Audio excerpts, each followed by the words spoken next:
I came home from overseas and my wife asked, "Who are you?" I landed at Denver International at 0600 on a Tuesday. 10 months deployed overseas, came home 2 weeks early because our rotation got shuffled. Didn't tell Melissa because I wanted to surprise her and Connor. Thought I'd walk in, see my kid's face light up, have one of those emotional homecoming moments you see on YouTube. Should have called first. I pulled up to the house around 0800. Everything looked normal. Lawn mowed, Melissa's Honda in the driveway, Connor's bike on the porch. I grabbed my duffel, walked up the steps, and knocked because I didn't want to just barge in and give everyone a heart attack. Melissa opened the door, looked right at me, and said, "Who are you?" Not like a joke. Not confused because I'd lost weight or grown a beard. She said it like I was some stranger selling solar panels. "Melissa, it's me. Tyler. What are you talking about?" She took a step back, hand gripping the doorframe. "Tyler died. They sent his body home 3 months ago. I buried my husband." I just stood there trying to process what she'd just said. "What?" "I've been emailing you, calling when I could. We talked 2 weeks ago about Connor's school play." Then Connor appeared behind her. 7 years old. When he saw me, his whole face changed. "Daddy!" He tried to run to me, but Melissa grabbed his shoulder and yanked him back hard. "Connor, go to your room, now." "But that's Daddy. He came home. That is not your father." Her voice went cold. "Your father is dead. I saw the coffin. This is someone playing a sick joke." I noticed her other hand moving behind her back, reaching for her phone. My training kicked in and I realized this wasn't confusion. This was panic. She wasn't happy I was alive. She was terrified.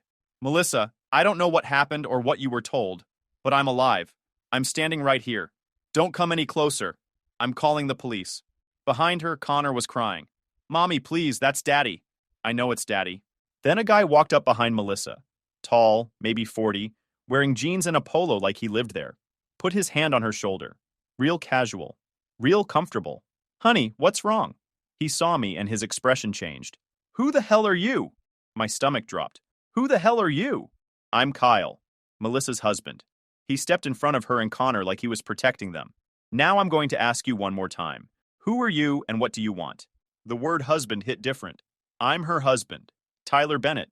I've been deployed overseas for the past 10 months. What is going on here?" Kyle's face hardened.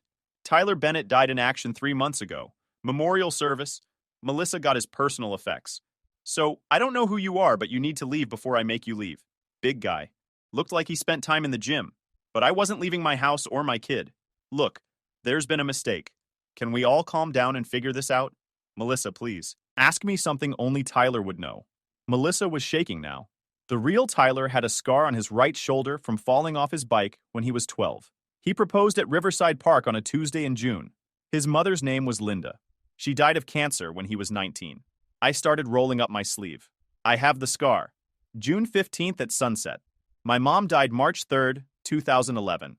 And before you ask, we got married at the courthouse because you thought a big wedding was a waste of money. Connor was born at 3:47 in the morning, and you broke my hand, squeezing it during labor. Your sister's name is Rebecca, and she lives in Portland. Your dad left when you were 6 and you haven't spoken to him since." Melissa's face went white. Behind her, Connor was still crying, reaching for me. Kyle stepped forward, positioning himself between us. Anyone could have found that out. Facebook. Public records. Talking to neighbors. This doesn't prove anything. "Try me," I said. "Ask me something private.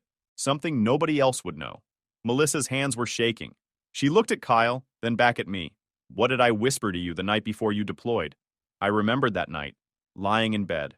Her crying quietly because she didn't want Connor to hear. "You said you were scared I wouldn't come back. That you didn't know how to do this without me. And I told you that you were the strongest person I knew, and that I'd always come back to you." Her eyes filled with tears. "Oh God. Oh God, it really is you." Kyle grabbed her arm. "Honey, don't. This could still be some kind of scam. Someone who talked to Tyler? Got information from him before?" "Before what?" I cut him off. "Before I died?" "I didn't die. I've been alive this whole time." I pulled out my military ID with slow, deliberate movements. Kept my hands visible because Kyle looked ready to tackle me. "Here, check the photo, check the information, call my unit, call the VA, call the Army. I don't care who you call. I'm Tyler Bennett and I've been alive this whole time." Kyle snatched the ID from my hand and examined it like he was looking for a forgery. Took pictures with his phone from multiple angles. "I'm sending this to the police right now." "Good," I said. Because I want to know who told my wife I was dead. While Kyle was on his phone, Melissa just stared at me. Her expression kept shifting. Fear, confusion, something else I couldn't quite read. Recognition, maybe. Or guilt. Tyler had a birthmark on his left hip, she said quietly, shaped like a crescent moon. If you're really him, show me. I lifted my shirt slightly on the left side, revealed the birthmark I'd had since birth. The one she used to kiss and tell me looked like a smile. She gasped and covered her mouth with both hands. Oh my God, it's really you. She took a step toward me, then stopped, looked back at Kyle, then at Connor, who was still watching from behind her, then back at me. But how? Her voice cracked. Captain Walsh called me 3 months ago. He described everything. The attack, where it happened, how you died. He said you didn't suffer, that it was quick. We don't have a Captain Walsh in my unit, I said slowly. Our commanding officer is Major Reynolds, has been for 2 years. Who delivered my personal effects? A lieutenant. I don't remember his name. Young guy, maybe 25. He brought a box with your dog tags, your wedding ring, your watch, letters you'd written that you hadn't mailed yet. My mind was racing. Someone had gone through a lot of trouble to make this look real. What did the letters say? They were to Connor, about how much you loved him, how proud you were. Instructions for me about your benefits and insurance. Insurance. There it was. Kyle was still on his phone. Yeah, he's still here. Won't leave. Says his name is Tyler Bennett. Has military ID that looks legitimate. The photo matches. No, I understand, but the real Tyler Bennett died 3 months ago. I know because I went to his memorial service. I looked at Kyle. Really looked at him. You went to my memorial service. Of course I did. I was supporting my wife through the loss of her husband. Your wife? The words tasted wrong. You mean my wife. Your wife buried you 3 months ago, Kyle said. His voice was hard, defensive. She mourned you. She moved on. And now you show up out of nowhere with some story about being deployed? It's not a story. I was deployed. I've been overseas for 10 months. I came home early because our rotation changed. I looked at Melissa. I sent you an email 2 weeks ago about Connor's school play. You said he was doing great, that he'd gotten the lead role. Melissa's face crumpled. I did get that email, but I thought it was spam, some kind of cruel joke. I deleted it. Check your trash folder. It's probably still there. Kyle was still on the phone with the police, giving them the address, describing the situation. I could hear the confusion in his voice. He'd thought he'd married a widow. Now her supposedly dead husband was standing on the porch very much alive. This was going to get complicated. Connor broke free from Melissa's grip and ran to me, wrapped his arms around my legs. Daddy, I knew you weren't dead. I told Mommy, but she wouldn't believe me. I picked him up, held him tight. He was bigger than I remembered. 7 years old now, growing fast. I missed you, buddy. I missed you too. Are you staying home now? Yeah, I'm staying home. Melissa started crying. Full breakdown. Kyle put his arm around her, but she pushed him away. This can't be happening. This can't be real. It's real, I said. And we're going to figure out what happened. But right now, I just want to see my son. Kyle stepped forward again. You're not taking him anywhere. Not until the police sort this out. Police showed up in 10 minutes. 2 patrol officers who looked skeptical about the whole situation. One was older, maybe mid-40s with graying hair. The other was younger, fresh-faced, probably new to the job. The older one approached me first. Sir, I'm Officer Martinez. This is Officer Chen. We got a call about a disturbance? I explained everything calmly while Melissa stood in the doorway crying, and Connor watched from an upstairs window. Kyle stayed close to them, playing protector. Kept his hand on Melissa's shoulder like he owned her. Officer Martinez took notes while I talked. Didn't interrupt, just wrote everything down. When I finished, he looked at Kyle. And you are? Kyle Stevens. I'm Melissa's husband. Martinez looked at me. And you claim to also be her husband? I don't claim to be. I am. We've been married for 8 years.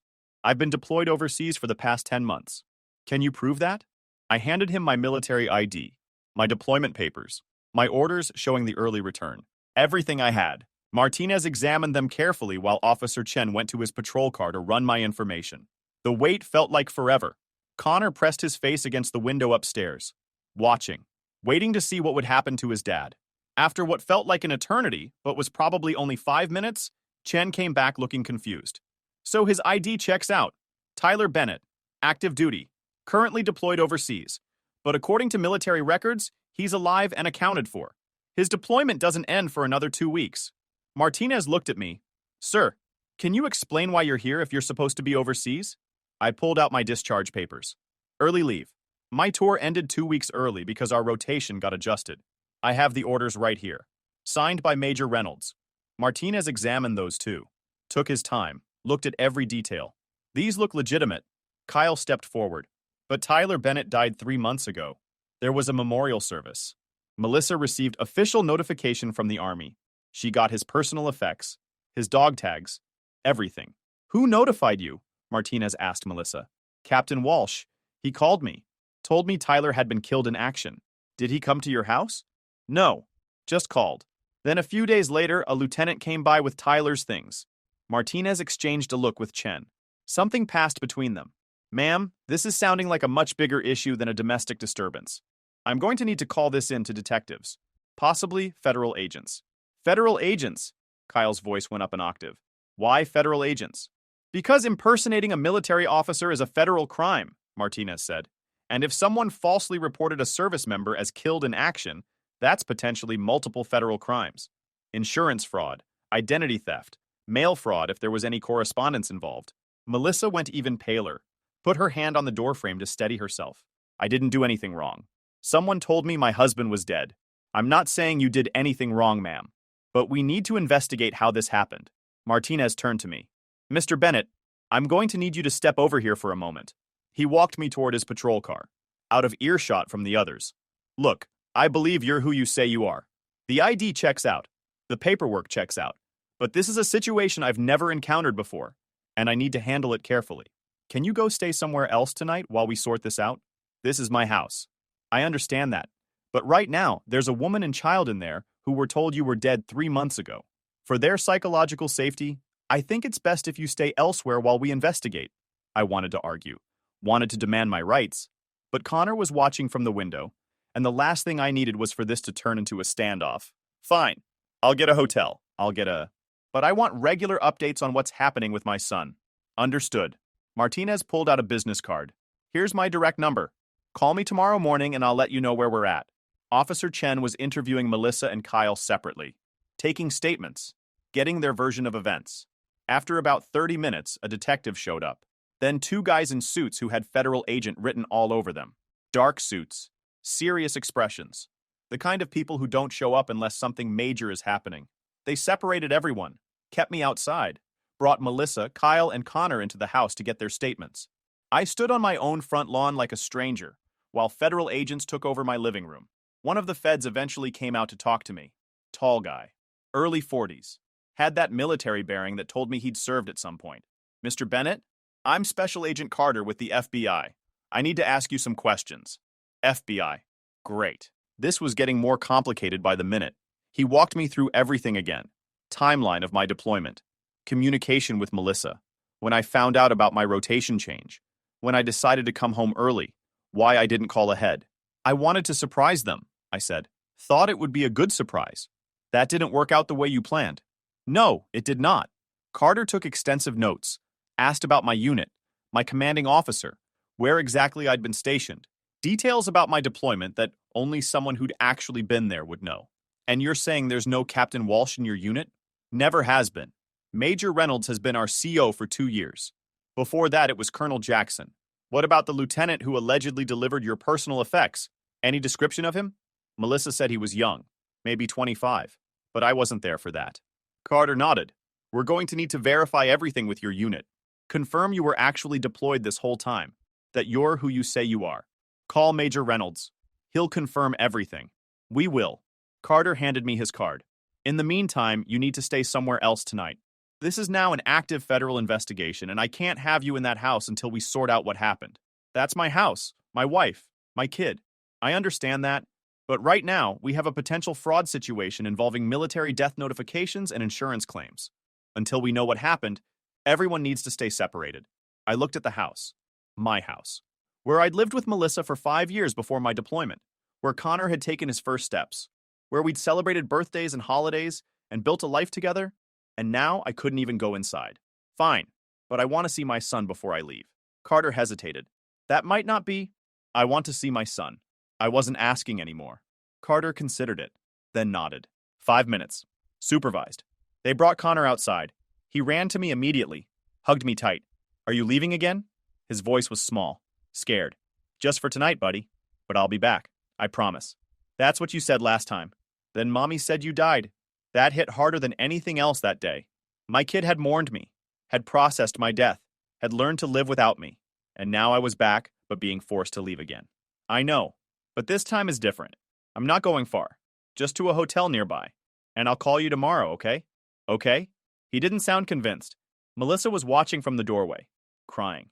Kyle had his arm around her again, playing the supportive husband role. I looked at her, really looked at her, and I saw something I hadn't noticed before. Guilt, not confusion, not relief that I was alive. Guilt. She'd known. Maybe not from the start, but at some point she'd known I wasn't dead, and she'd gone ahead with everything anyway. Mr. Bennett, walk me through everything. From the beginning, I told him. Deployment timeline, communication with Melissa, coming home, the whole thing. He took notes, asked questions, never showed what he was thinking. Then he turned to Melissa. Mrs. Bennett, who notified you of your husband's death? Captain Walsh. He called me 3 months ago. Said Tyler was killed in an attack. Did he come to your house? No. He called. Then later someone from the army brought Tyler's personal effects. Who? I don't remember his name. A lieutenant. Young guy. He had all of Tyler's things from his locker. Agent Carter looked at his partner. Something passed between them. Mrs. Bennett, there is no Captain Walsh in your husband's unit. There never has been. Melissa went pale. But he knew everything. Details about Tyler's deployment. His unit. Where he was stationed. I'm sure he did. Carter turned to Kyle. Mr. Stevens, how did you meet Mrs. Bennett? Kyle shifted. At a grief support group. About 2 months after she lost Tyler. And you started a relationship? We connected over our losses. I'm a widower. Lost my wife 2 years ago. And when did you move in here? About 6 weeks ago. We got married last month. Carter wrote that down. Fast timeline. When you know, Kyle said. Not defensive. Just matter of fact. Carter stood up. Here's what's going to happen. We're going to verify everything. Mr. Bennett, you're staying at a hotel tonight. Mrs. Bennett, Mr. Stevens, you're both going to come downtown to answer more questions. And someone from CPS is going to assess the situation with your son. Melissa started crying. This is insane. I didn't do anything wrong. Someone told me my husband was dead. I mourned him. I moved on. Ma'am, someone impersonated a military officer and delivered fake death notification. That's a federal crime. And there are some financial questions we need to ask about life insurance and death benefits. That's when I saw it. The flash of panic in Melissa's eyes. Not confusion. Not grief. Panic. And I knew. She'd known. Maybe not from the start, but at some point, she'd known. They let me get some clothes and personal items. 5 minutes supervised. I grabbed what I needed. Noticed there were no photos of me anywhere. Just photos of Kyle. Kyle and Melissa. Kyle and Connor. In my house. Like I'd been erased. I found a hotel and called my unit. Major Reynolds picked up. Bennett? What the hell is going on? CID called saying you're involved in identity fraud. I explained everything. He went quiet. Jesus Christ. If someone impersonated a military officer and filed a false death notification, that's multiple federal crimes. We already verified you've been deployed the entire time. You're alive. Thanks, sir. Get a lawyer. This is going to get messy. The next morning, I called Agent Carter. Come down to the federal building. We need to talk. At his office, he pulled out a thick file. We confirmed everything. You were deployed the entire time. We found communication logs showing you called home, including 2 weeks ago. He slid bank statements across the desk. Your wife filed for death benefits 2 weeks after the supposed notification. $400,000 through your military coverage. She got $250,000 so far, plus $100,000 from a private policy you didn't know about. She also filed for VA benefits, final paycheck, everything, close to $600,000 total. My stomach dropped. She spent about $200,000, paid off the mortgage, bought a new car, paid for her wedding to Kyle. Can you freeze it? Already done. All accounts are frozen pending investigation. What happens now? We investigate. Find out who's behind this. Usually with fraud like this, there's an organized group targeting military spouses. Do you think Melissa was in on it? That's what we're determining. Don't contact your wife.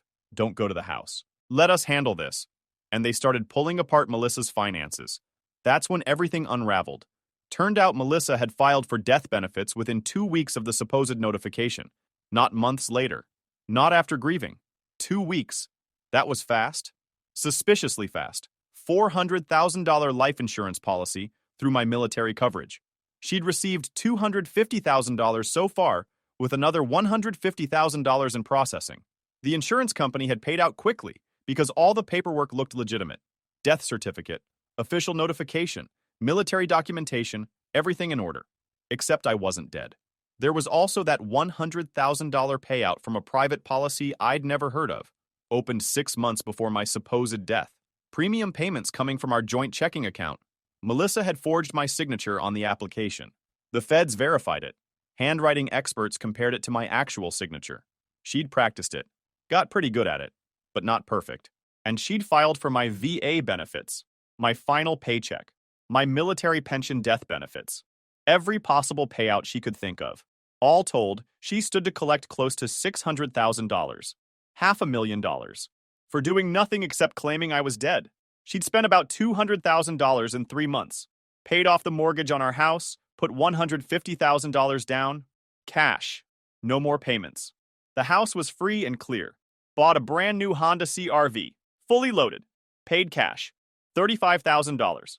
Paid for her wedding to Kyle, venue, catering, dress, rings, honeymoon in Mexico, another $20,000. New furniture, new TV, new appliances. She'd redecorated the whole house, erased me, and replaced everything with new stuff. Stuff that Kyle helped pick out. The rest was sitting in savings accounts and investment funds, earning interest, waiting to fund her new life, a life without me. The federal agents brought her back in for questioning. This time they had evidence, bank statements, insurance claims, the forged signature on the private policy, the timeline showing how fast she'd filed everything. She tried to claim she didn't know, that Captain Walsh had convinced her everything was legitimate, that she'd been grieving and not thinking clearly, that the money was for Connor's future, not for her. But the agents weren't buying it. Mrs. Bennett, you filed for life insurance benefits within 2 weeks of being notified of your husband's supposed death. Most widows wait months. Some wait over a year. But you filed immediately. Why? I had bills to pay. Connor needed things. I thought it was what I was supposed to do. You paid off your mortgage with the insurance money. That's not bills. That's a major financial decision. I wanted to make sure Connor and I were secure. You also bought a new car, new furniture, paid for a wedding to a man you'd only known for 6 weeks. That's not securing your future. That's spending money. Melissa started crying. I was lonely. Tyler had been gone for months. I thought he was dead. I needed to move on. Move on or move fast. Agent Carter leaned forward. Because from where I'm sitting, this looks like you knew your husband wasn't dead, or at least suspected he wasn't. And you decided to collect the insurance money anyway. That's not true. Then explain the private insurance policy, the one opened 6 months before your husband's supposed death, the one where you forged his signature. Captain Walsh suggested it. He said it would help if something happened. Captain Walsh doesn't exist, Mrs. Bennett. There's no Captain Walsh in your husband's unit. There never has been. So who really told you to open that policy? That's when she broke. Started sobbing. Couldn't catch her breath. I didn't mean for this to happen. It wasn't supposed to be like this. What wasn't supposed to be like this? Tyler was supposed to... He was supposed to stay gone. Just for a few more weeks. Until everything processed. Then, he could come back and we'd figure it out. Agent Carter went very still. Are you saying you knew your husband was alive? No, I thought he was dead. But then I started getting emails from him. 2 months after Captain Walsh called. And I didn't know what to do. You got emails from your husband 2 months ago, and you didn't think to mention that he might not be dead? Captain Walsh said it was common, that deployed soldiers sometimes set up automated emails before they died, so their families would keep getting messages for a while. He said it was normal. And you believed that? I wanted to believe it, because if Tyler was alive, that meant I'd done all of this for nothing. The agents exchanged looks. They were getting somewhere. Mrs. Bennett, who is Captain Walsh? What's his real name? She hesitated. Then quietly, I don't know his real name. I only knew him as Captain Walsh online. Online? You never met him in person?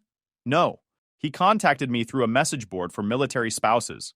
Said he was with Tyler's unit. Said he had information about the deployment. We started talking. He was nice. Understanding. Said he knew how hard it was to be a military spouse. And then what happened? He told me Tyler had been killed. Said he'd call me officially in a few days. Then he did. Called and told me everything. Made it sound so real. I believed him. What happened after the call? He sent someone to deliver Tyler's personal effects, said it was standard procedure. The man who showed up had a uniform, had Tyler's things in a box. I didn't question it. Did you pay Captain Walsh for this service? Another hesitation. Longer this time. He said he needed money to help process the paperwork faster, to make sure I got the insurance money quickly before it got tied up in military bureaucracy. How much did you pay him? $50,000. Agent Carter sat back. You paid this man $50,000 to help you defraud insurance companies and the U.S. government? I didn't know it was fraud. I thought Tyler was dead. But you kept getting emails from him. Captain Walsh said those were automated. For 2 months? I wanted to believe him. Or you wanted the money. Melissa didn't answer that. The agents kept digging. They pulled Melissa's laptop, her phone, her email accounts, everything, and they found more than they expected. Buried in an old email account that Melissa had stopped using but never deleted. The one she'd set up years ago and forgotten about. The one she thought was safe because she hadn't logged into it in months. Communications with someone named Michael Torres. Not Captain Walsh, Michael Torres. Dozens of emails going back 7 months. Long before the supposed death notification. Talking about how much money they'd get if I died. Planning when to file the paperwork. Discussing how to make it look legitimate. What documents they'd need. How to forge my signature on the private insurance policy. When to send the fake notification. How much to pay the lieutenant who'd deliver the fake personal effects. Everything. The whole scheme. In writing. Michael Torres turned out to be a dishonorably discharged Army sergeant. Kicked out 3 years ago for financial misconduct. Since then, he'd been running a fraud ring targeting military spouses.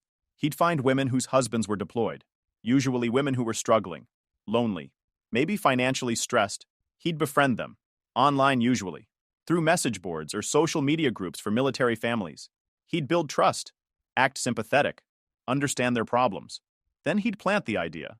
Casually. Almost like a joke at first. Wouldn't it be easier if their husband just didn't come back? If there was an insurance payout? If they could start fresh? Most women shut him down immediately. Blocked him. Reported him. But some didn't. Some listened. Some kept talking. And eventually, some agreed. Michael would set everything up. Create fake death notifications.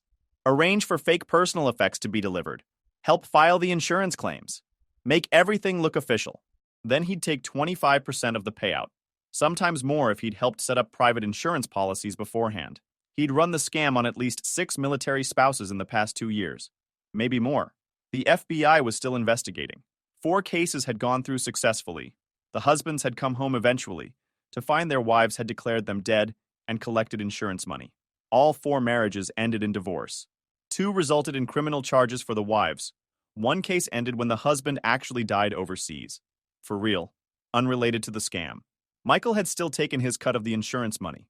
And 1 case ended when a wife got cold feet and backed out before filing any claims. Michael threatened her. She reported him. But by the time the FBI got involved, he'd disappeared. Until now. Melissa had found him on a message board 8 months ago. Started talking to him.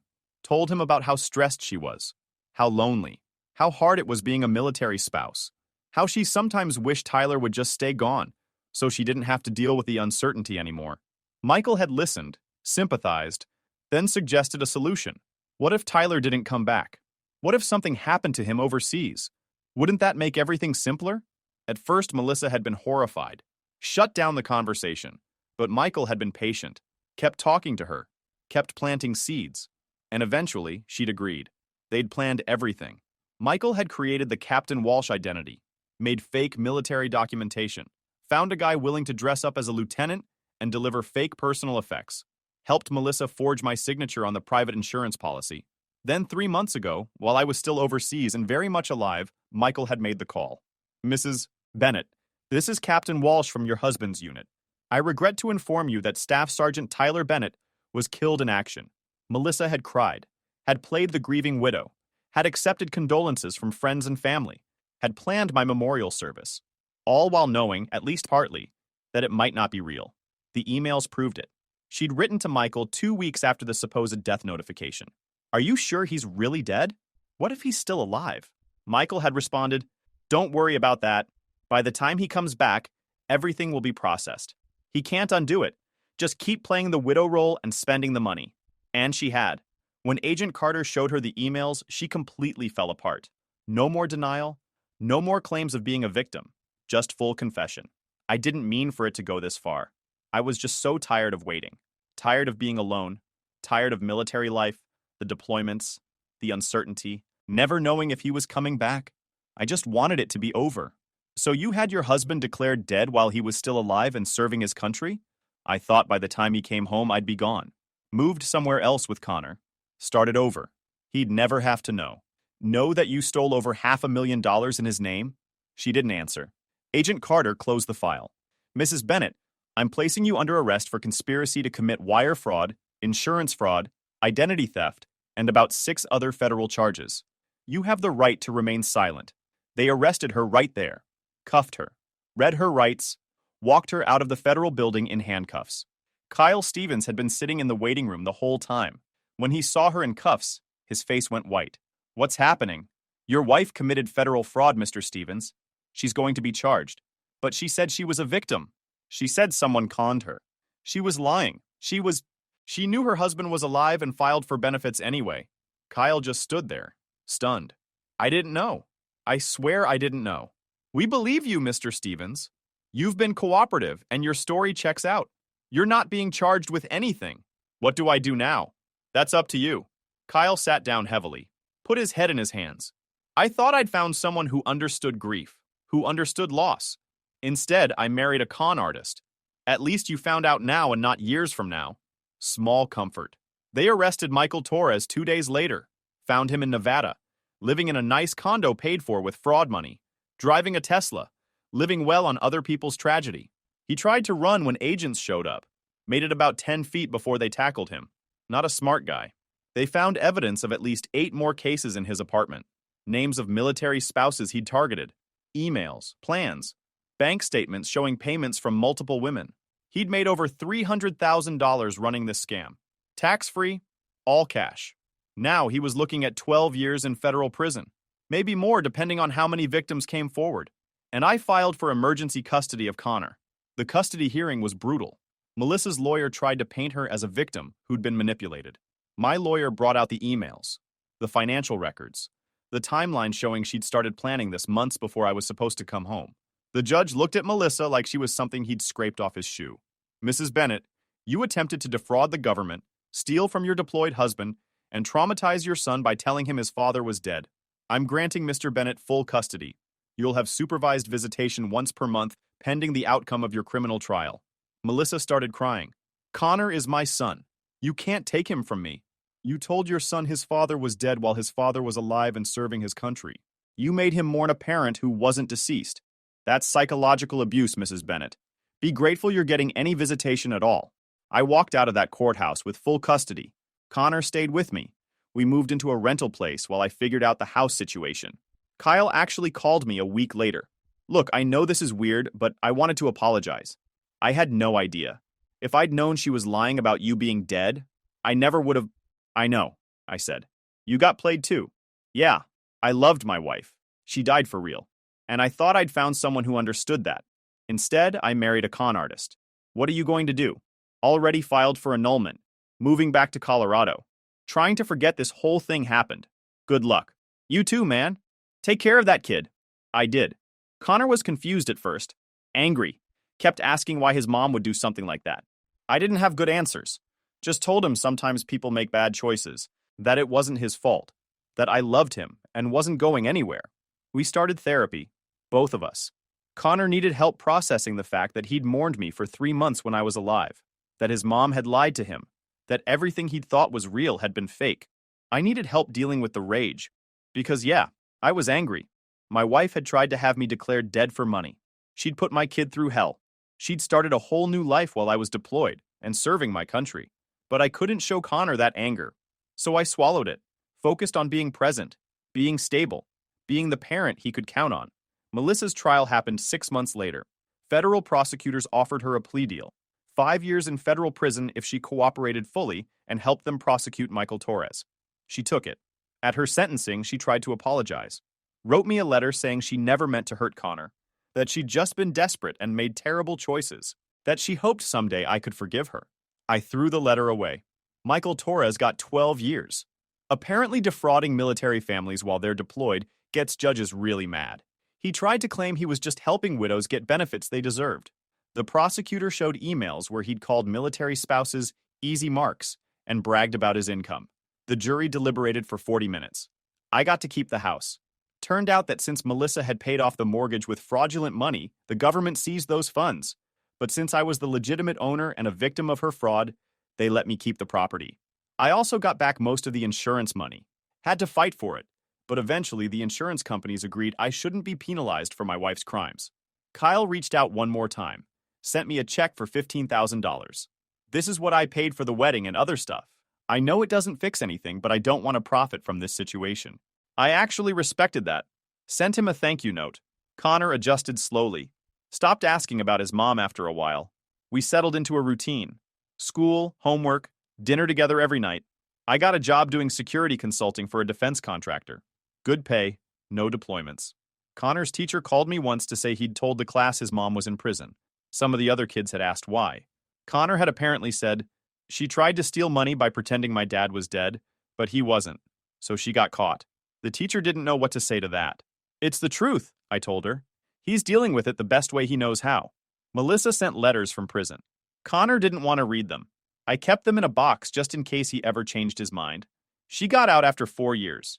Good behavior. Moved to some halfway house in another state. Called asking if she could see Connor. Connor was 12 by then. I asked him what he wanted. "I don't know," he said. "Is that bad?" "No, bud. That's honest. Do you want me to see her?" "This isn't about what I want. It's about what's right for you." He thought about it for a long time. "Maybe like once, just to see if she's different." We did one supervised visit at a neutral location. Melissa cried the whole time. Tried to explain herself. Tried to say she'd been sick and desperate and so sorry. Connor listened. Didn't say much. When the hour was up, he stood up and said, "Okay, thanks for explaining." That was it. On the drive home, he was quiet. Finally, he said, "I don't think I need to see her again." "You sure?" "Yeah, she made her choices. You made yours. I know which parent actually wanted me." I didn't know what to say to that, so I just squeezed his shoulder and kept driving.